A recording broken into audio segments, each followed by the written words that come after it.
নমস্কার, শুভ পঞ্চমী।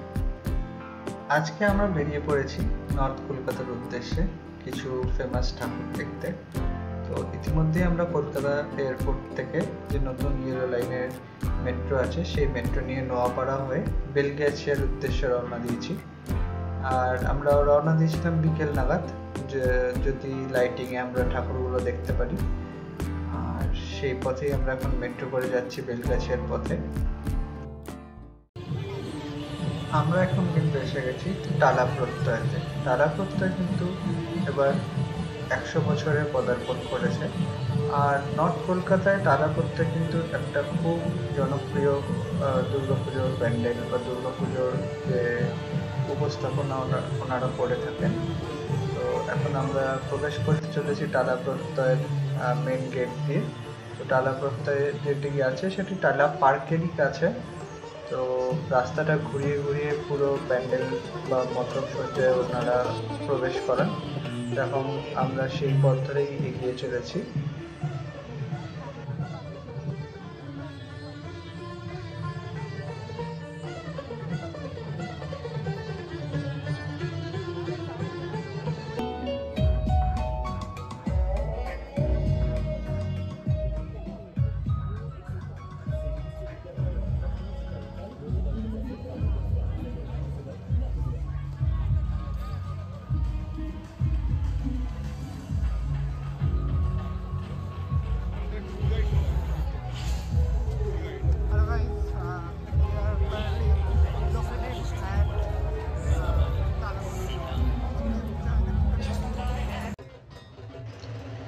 তো এখন আপনারা দেখতে পাচ্ছেন এটি টালা প্রত্যয়ের মণ্ডপ।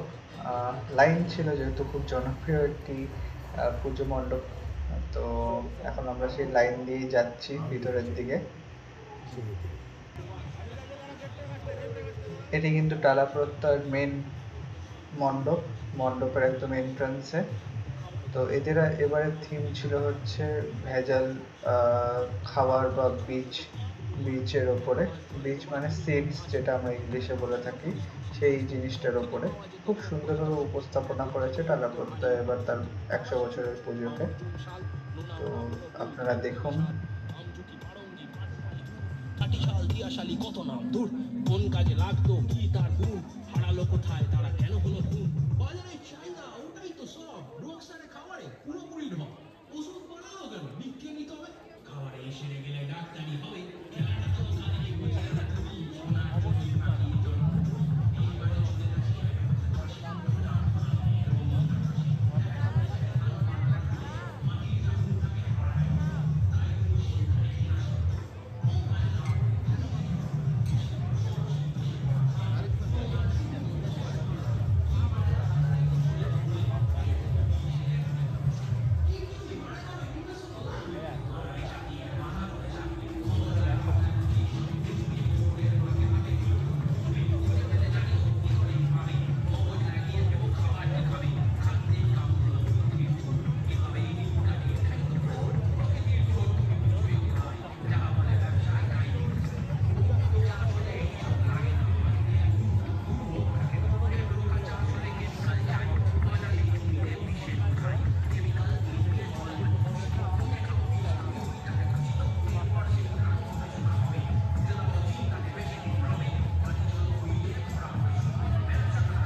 টাকার যা দাম তাতে ওইটুকু চলে, বউ খুশি কম দামে বড় কপি পেলে, হাইব্রিড জামানায় পিছু হাঁটো তুমি, বিষয় নিলাম হোক এ জন্মভূমি, বাজারের মায়া জালে জড়িয়ে সবাই উল্লাসে ভুলে যায় কে হয় জবাই, ঢেলে ঢেলে বিষ রং মনোহর রূপ, খাবার সে নামে ওটা ব্যবসায়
তো টালা প্রত্যয় দেখার পরে আমরা ওখান থেকে বাস ধরে চলে এসেছিলাম দমদম পার্ক এরিয়াতে। তো দমদম পার্ক এরিয়াতে প্রথম যে ঠাকুরটা আমাদের সামনে পড়ে সেটি হচ্ছে দমদম পার্ক তরুণ সংঘ। কিন্তু ভিড় এত ছিল, এত পরিমাণ ভিড় ছিল যে আমরা মণ্ডপে ঢুকতেই পারিনি। কারণ ওই লাইনে দাঁড়ালে আমাদের অনেক টাইম লেগে যেত, প্রায় 1 ঘন্টা 2 ঘন্টা লেগে যেত। তো আমরা বাইরের থেকেই কিছুটা ক্যাপচার করেছি। তো সত্যেন্বেষী ব্যোমকেশের থিমের উপরে এই মণ্ডপটিকে বানানো হয়েছে। তো দেখতে পাচ্ছেন আপনারা। এরপর চলে গেছিলাম ভারত চক্রে, যেটি খুবই ফেমাস দমদম পার্কের পুজো। এটিতেও সেম ভিড়ের জন্য আমরা প্রবেশ করতে পারিনি। আর আমরা কিন্তু বাইরের থেকে যতটা হয়েছে তুলে ধরার চেষ্টা করেছি। হ্যাঁ, পুরোটা হয়তো সত্যি আমরা পারিনি, কিন্তু ভিড় এত পরিমাণ ছিল যে ঢুকলে সত্যি হয়তো অসুস্থ হয়ে পড়তাম, বা অসুস্থ হয়ে অনেক মানুষদের দেখছিলাম যারা অসুস্থ হয়ে পড়ছে ভিড়ে লাইনে দাঁড়িয়ে, আর গরমটা অনেক ছিল। তো এটি দমদম পার্ক ভারত চক্রের পুজো, ভারত চক্রের মণ্ডপ সজ্জা। তো এরপরে আমরা চলে গেছিলাম দমদম পার্ক তরুণ দল দেখতে। তো এই টিকিট পরিমাণ মতো ছিল, কিন্তু মোটামুটি লাইন চলছিল। এটি কিন্তু দমদম পার্ক তরুণ দলের লাইন দিয়ে আমরা ঢুকছি মণ্ডপ সজ্জায়। তো আপনারা দেখুন দমদম পার্ক তরুণ দল।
তরুণ দল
তো পঞ্চমীর বিকেলে কিন্তু আমরা এই কটাই ঠাকুর দেখেছিলাম, দমদম পার্কের কিছু ঠাকুর আর আমাদের টালা প্রত্যয়ের ঠাকুরটি। তো এখানেই সমাপ্ত করছি এই পঞ্চমীর পরিক্রমা।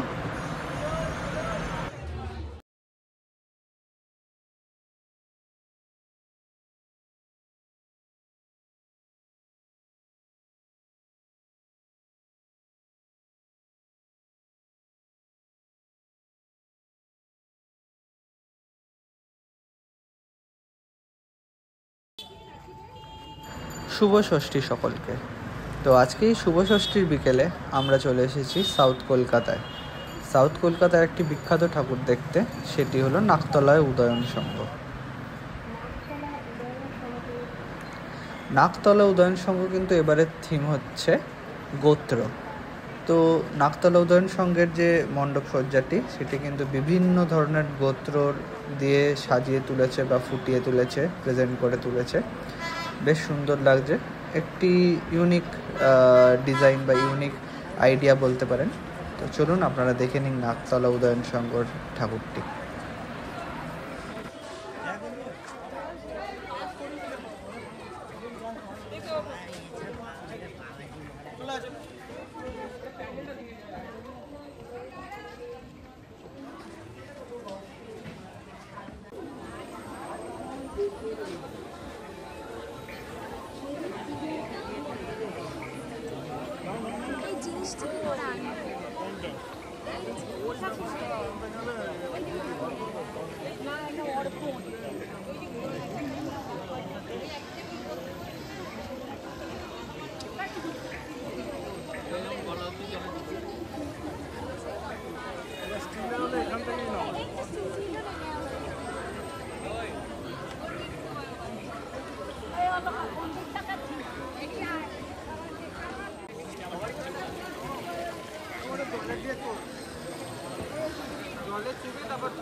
Thanks for your opinion. আরে দে আমি করছি।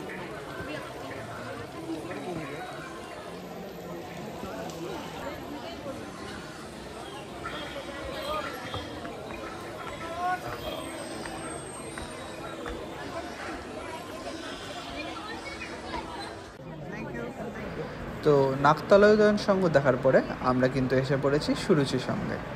সুরুচি সংঘ কিন্তু সাউথ কলকাতার একটা খুব জনপ্রিয় একটি দুর্গার পুজো, আর এটি কিন্তু অবস্থিত নিউ আলিপুরে।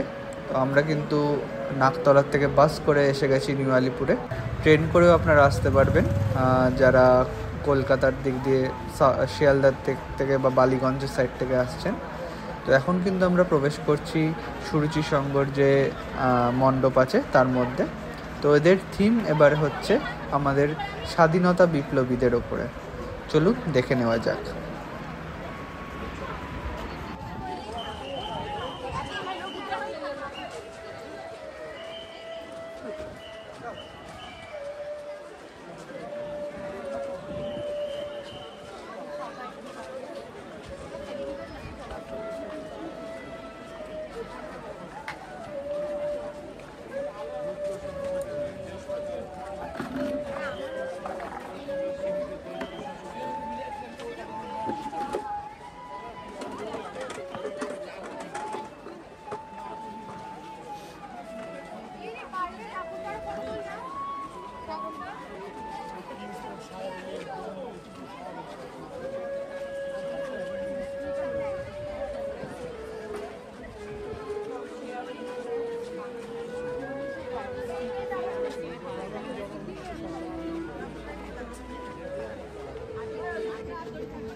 সুরুচি সঙ্গ দেখে আমরা কিন্তু এখন এসে পড়েছি চেতলা অগ্রণীতে।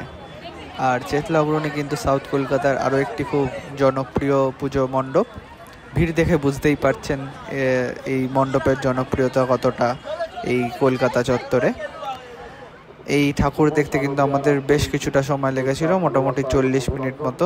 প্রচণ্ড ভিড় ছিল আর প্রবল গরমও ছিল। এটাই মহাষষ্ঠীর দিন দেখেছিলাম। আর মণ্ডপটা কিন্তু খুব সুন্দর করে সাজিয়েছিল, একটি শিবলিঙ্গ, পিছনে নাগপঞ্চমী, বেশ ভালো লেগেছিল। তো আপনারাও দেখে নিন।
তো চেতলা অগ্রণী দেখে আমরা কিন্তু আদিগঙ্গা পার করে এসে পড়েছি ইতিমধ্যে ছিষট্টিপল্লীতে। ছিষট্টিপল্লীতে কিন্তু আমাদের দুর্গা প্রতিমা করেছিল বা মণ্ডপটা করেছিল যে একটা মুভি আছে কান্তারা, সেই কান্তারা মুভির থিমের ওপরে করেছিল। তো বেশ সুন্দর ছিল। তো আপনারাও দেখে নিন এবার এই ছিষট্টিপল্লীর পুজোটিকে।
তো এই ছিল আমাদের মহাষষ্ঠীর পুজো পরিক্রমা। হ্যাঁ, অত কিন্তু দেখতে পারিনি কারণ প্রবল গরম ছিল। তারপরে কিন্তু আমরা মেট্রো নিয়ে চলে এসেছিলাম নোয়াপাড়া আর পৌঁছে গেছিলাম এয়ারপোর্ট। ওখান থেকে আমাদের অটো করে বাড়ি পৌঁছে গেছিলাম। তো সকলকে ধন্যবাদ দেখার জন্য। আশা করি আপনাদের সবার ভালো লেগেছে।